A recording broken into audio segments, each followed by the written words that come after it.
Hello everyone. आज के इस वीडियो में हम लोग आयत एवं वर्ग से रिलेटेड कॉन्सेप्ट है, सूत्र है और उससे रिलेटेड प्रश्न को देखने वाले हैं। तो सबसे पहले हम लोग आयत के बारे में पढ़ेंगे कि आयत है क्या चीज़, आयत किसको कहते हैं, आयत का क्षेत्रफल, आयत का परिमाप और आयत के विकर्ण की लंबाई। तो कॉन्सेप्ट के साथ साथ सूत्र देखेंगे और सूत्र से रिलेटेड एक प्रश्न भी करेंगे जिसमें आयत और वर्ग दोनों से रिलेटेड प्रश्न होंगे और दोनों से रिलेटेड सूत्र होंगे। तो चलिए वीडियो को शुरू करते हैं। तो सबसे पहले हम लोग जानेंगे कि आयत होता क्या है, किसे कहते हैं। ठीक है, आयत से रिलेटेड जो भी है इसका बेसिक जानकारी उसको देखेंगे। तो वैसा चतुर्भुज, तो आयत क्या है, वास्तव में एक चतुर्भुज है। तो वैसा चतुर्भुज जिसके आमने सामने की भुजाएं बराबर हो, यानी एक ऐसा चतुर्भुज जिसकी आमने सामने की भुजाएं बराबर हो और चारों कोनों की माप 90 डिग्री की हो, चारों कोनों की माप 90 डिग्री हो तथा उसके जो विकर्ण होते हैं ना आपस में बराबर होते हैं, उसी को आयत कहते हैं। जैसा कि यहाँ पर आप फिगर देख रहे हैं कि एक ये चतुर्भुज है और इसका ये भुजा और इसका ये भुजा आपस में बराबर है और इसका ये भुजा और इसका ये भुजा आपस में बराबर है और ये कोण 90 डिग्री, ये भी 90 डिग्री और ये भी 90 डिग्री और ये भी 90 डिग्री, चारों कोण 90 डिग्री की होती हैं। तो ये आयत है। ये देखिए, ये भुजा जो है ना इसकी तुलना में लंबी दिख रही है। ठीक है, तो ये जो लंबी भुजा है ना इसको लंबाई कहते हैं और ये भुजा और ये भुजा आपस में बराबर होती है तो इसको भी कहेंगे लंबाई। और ये छोटी भुजा है तो इसको कहेंगे चौड़ाई और इसको भी कहेंगे चौड़ाई। तो ये दोनों लंबाई है और ये दोनों चौड़ाई है। ठीक है, और ये जो ये दिख रहा है ना ये विकर्ण है। इस कोना से इस कोने को मिला दिए तो बन गया विकर्ण, इस कोने से इस कोने को भी मिलाएंगे तो भी विकर्ण बनेगा। तो हम केवल एक विकर्ण को खींचे हैं तो इसको विकर्ण कहते हैं। और ये जो अंदर का जो भाग है ना ये इसको क्षेत्रफल कहते हैं। ठीक है, अंदर वाले भाग को क्षेत्रफल कहते हैं। कितना जगह घेरे हुए है उसको क्षेत्रफल कहते हैं।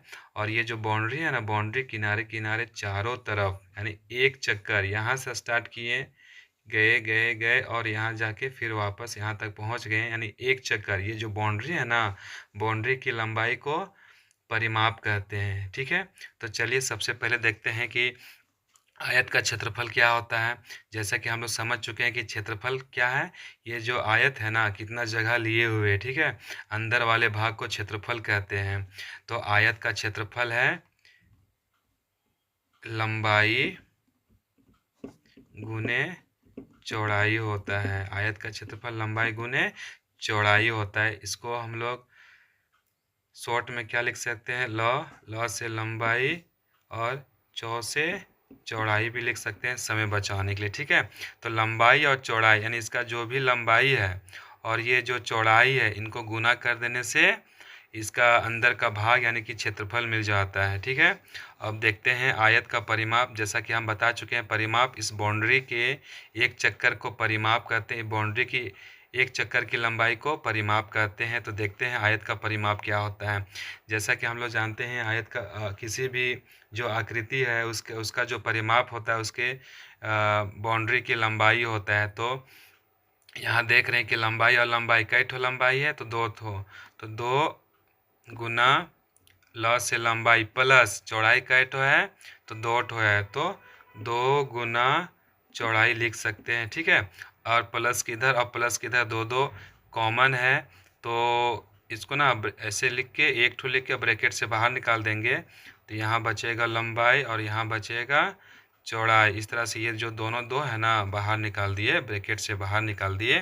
तो अब देख रहे हैं कि आयत का परिमाप जो है ना 2 यहाँ पर गुना है तो 2 गुना यानी ब्रैकेट के अंदर लंबाई जोड़ चौड़ाई होता है। आयत का परिमाप 2 ब्रैकेट में लंबाई जोड़ चौड़ाई होता है। ठीक है, अब देखते हैं आयत के विकर्ण की लंबाई। जैसा कि हम बता चुके हैं कि इसको क्या कहते हैं, विकर्ण कहते हैं। ठीक है, तो हम इस वाले भाग में देखते हैं। ठीक है, ये एक त्रिभुज है। ठीक है ना, एक ये त्रिभुज है, यहाँ पर ये 90 डिग्री का कोण है तो ये बन गया समकोण त्रिभुज। ठीक है ना, ये समकोण त्रिभुज में इस वाले को कहते हैं विकर्ण और हमें इसकी लंबाई चाहिए तो इसके लिए फॉर्मूला क्या होता है। तो लंबाई आयत के विकर्ण की लंबाई, तो ये हो गया वर्गमूल, वर्गमूल हो गया। और ये जो विकर्ण है ना, किस पर डिपेंड है, किस पर स्थिर है, तो ये लंबाई पर और ये चौड़ाई पर है, ठीक है ना। तो आयत के विकर्ण की लंबाई, प्लस से लंबाई और यहाँ लगाएंगे स्क्वायर प्लस, और ये चौड़ाई यानी कि चौड़ाई का क्या हो गया, ये स्क्वायर हो गया। इस तरह से आयत के विकर्ण की लंबाई बराबर वर्गमूल लंबाई स्क्वायर प्लस चौड़ाई स्क्वायर। अब देखते हैं वर्ग के बारे में। तो वर्ग क्या है, तो वर्ग वैसा चतुर्भुज जिसकी चारों भुजाएं बराबर हो, जिसकी चारों भुजाएं बराबर हो और चारों कोनों की माप 90 डिग्री की हो, चारों कोण 90 डिग्री की हो तथा विकर्ण भी बराबर हो, तो उसी को वर्ग कहते हैं। तो यहाँ पर एक हमने आकृति बनाया हुआ है, तो ये है भुजा, ये भुजा, ये भुजा, ये भुजा, ये भुजा, चारों भुजाएं आपस में बराबर है। बराबर होने का मतलब है अगर ये 10 सेंटीमीटर है तो ये भी 10, ये भी 10, ये भी 10। अगर ये 8 मीटर है तो ये भी 8, 8, 8 और 8, चारों भुजाएं बराबर है, तो इसको कहते हैं भुजा। इसे भी कहते हैं भुजा, क्या कहते हैं, भुजा, और इसे भी भुजा कहते हैं। और विकर्ण तो मालूम है कि ये है विकर्ण, और यहाँ 90 डिग्री का कोण, यहाँ भी 90, यहाँ भी 90 और यहाँ भी 90, इस तरह से 90 डिग्री का कोण बनता है। तो ये हो गया वर्ग। तो सबसे पहले देखेंगे वर्ग का क्षेत्रफल। तो वर्ग का क्षेत्रफल जैसे कि हम लोगों ने देखा, आयत का क्षेत्रफल लंबाई गुने चौड़ाई, ठीक है, ये हो गया आयत का क्षेत्रफल। तो वर्ग का क्षेत्रफल देख रहे हैं कि लंबाई भी भुजा और चौड़ाई भी भुजा, ठीक है ना, लंबाई भी भुजा और चौड़ाई भी भुजा। तो कहीं न कहीं लंबाई के बदले हम भुजा ही लिखेंगे और ये जो चौड़ाई है उसके बदले फिर से भुजा लिखेंगे और बीच में गुना का चिन्ह लगाएंगे। तो हम पाते हैं कि भुजा और भुजा ये सेम चीज़ है। तो भुजा गुने भुजा, जिस तरह से ए गुने ए क्या होता है, ए स्क्वायर होता है, ठीक है ना। तो भुजा गुने भुजा क्या होगा, भुजा और यहाँ लगेगा स्क्वायर। आप चाहो तो इतना भी रहने दे सकते हो, भुजा गुने भुजा या फिर भुजा स्क्वायर। तो वर्ग का क्षेत्रफल बराबर भुजा स्क्वायर होता है, ठीक है। अब देखते हैं वर्ग का परिमाप। तो वर्ग का परिमाप देख रहे हैं कि यहाँ चारों भुजाएं बराबर हैं, चारों भुजाएं बराबर, एक भुजा, दो भुजा, तीन भुजा, चार भुजा, यानी कि 4 गुने भुजा। तो ये हो गया वर्ग का परिमाप, ठीक है। अब देखते हैं वर्ग के विकर्ण की लंबाई, वर्ग के विकर्ण की लंबाई। जैसे हम लोगों ने देखा कि आयत के विकर्ण की लंबाई वर्गमूल में था, यहाँ लंबाई स्क्वायर और प्लस चौड़ाई स्क्वायर। चूँकि यहाँ पर लंबाई भी भुजा है और चौड़ाई भी भुजा है, तो लंबाई के बदले भी भुजा स्क्वायर प्लस चौड़ाई के बदले भी भुजा और यहाँ स्क्वायर, ठीक है। तो फिर से वर्गमूल हो गया। अब देखेंगे भुजा प्लस भुजा, कई ठो भुजा स्क्वायर है यहाँ पर, तो 2 ठो है, तो 2 और यहाँ गुना लगाएंगे और ये हो जाएगा भुजा और ये हो जाएगा स्क्वायर, ठीक है। तो इस तरह से ये हो गया 2, और भुजा स्क्वायर को हम लोग 2 बार लिख सकते हैं, भुजा गुने भुजा, ठीक है। अब देख रहे हैं कि ये वर्गमूल है और वर्गमूल के अंदर में ये दोनों एक जैसा है, जोड़ा में है और ये गुना में है। तो वर्गमूल के अंदर गुना में और जोड़ा में रहने से ये वर्गमूल के बाहर आ जाता है और वर्गमूल के बाहर आके एक ठो लिखा जाता है, तो भुजा हो गया। ये जो 2 ठो भुजा है ना, बाहर निकल के एक ठो, लेकिन ये 2 का जोड़ा तो नहीं है, 2 का जोड़ा नहीं है, तो ये अंदर ही में रह जाएगा, ये बाहर निकल नहीं पाएगा। तो इस तरह से हम लोगों ने देखा कि वर्ग के विकर्ण की लंबाई भुजा और गुना √2 या फिर √2 गुना भुजा, दोनों एक ही बात है। इस तरह से हम लोगों ने देखा फॉर्मूला। चलिए एक क्वेश्चन करते हैं जिसमें इन सभी का फॉर्मूला का यूज हो। तो देखिए क्वेश्चन है, एक वर्ग का परिमाप, एक वर्ग का परिमाप एक आयत के परिमाप के बराबर है। यानी यहाँ वर्ग और आयत दोनों का जो परिमाप है ना, दोनों का जो बाउंड्री का लंबाई है ना, वो बराबर है। और आयत की चौड़ाई यहाँ 12 सेंटीमीटर दिया हुआ है, 12 सेंटीमीटर, और वर्ग का क्षेत्रफल दिया हुआ है। तो थोड़ा सा हेल्प के लिए हम फिगर बना सकते हैं। इस तरह से ये आयत है और ये है वर्ग, ये है आयत और ये है वर्ग। तो यहाँ हम देख रहे हैं कि आयत की चौड़ाई 12 सेंटीमीटर है, इसको चौड़ाई करते हैं तो ये है 12 सेंटीमीटर, ये भी है सेम है 12 सेंटीमीटर 12 सेंटीमीटर।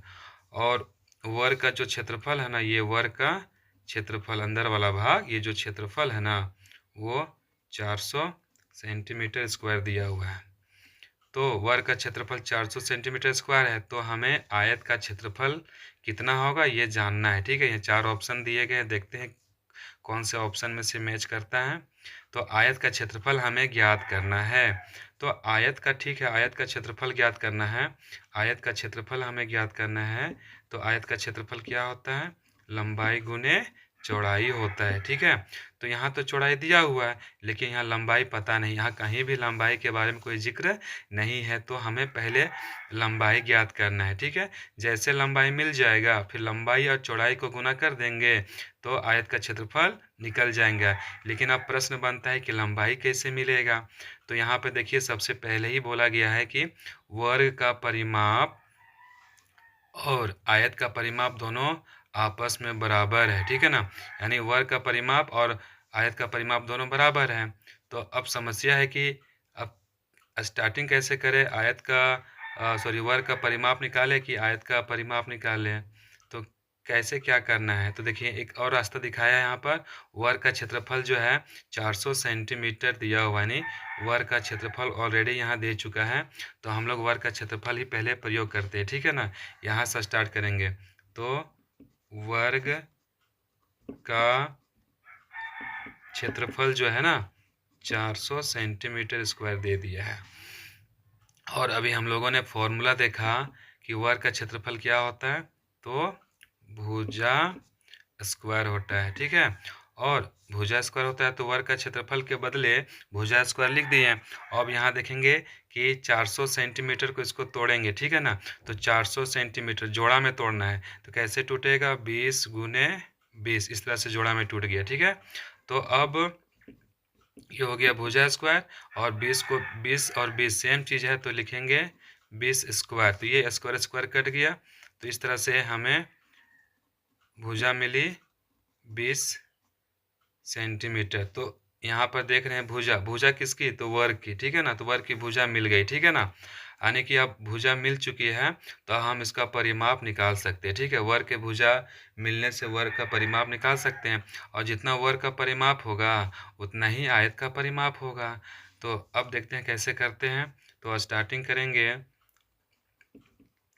आयत का परिमाप बराबर वर्ग का